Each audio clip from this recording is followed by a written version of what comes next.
Hello again. In chapter 7, we had a deeper look into periodicity and cyclic progression as aspects of universal law.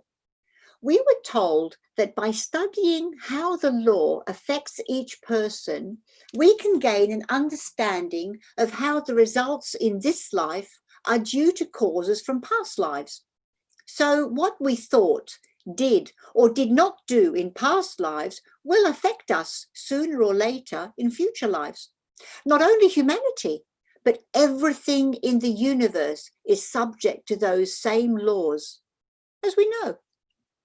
We also saw that the spiritual evolution of everything proceeds in cycles, in an ebb and flow, progressively leading to higher levels of attainment.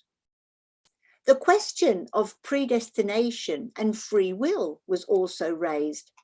While there is predestination, it is up to us to choose how to use our free will, and this can help or hinder our spiritual growth. Can you think of an analogy in daily life? For example, as teenagers, we have no choice but to go to school. However, how we choose to behave and how much effort we put into the experience could impact many of our choices later in adulthood. Moving on to chapter 8, we will take another look at death and rebirth and the processes involved, as well as what happens to the 7 aspects or principles of man. Do you remember the upper triad, middle duad and lower triad?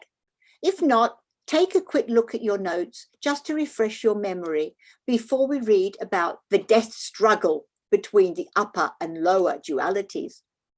We shall also read about shells or spooks, struggles in Kamaloka, and joyful relaxation in Devachan. Then back to reincarnation and a new life to try and get things right this time. I think you will find it all interesting, but I always say that as it involves us all on a personal level. So, pen in my hand and pen in your hand, dear fellow seeker, as off we go together to face these new challenges.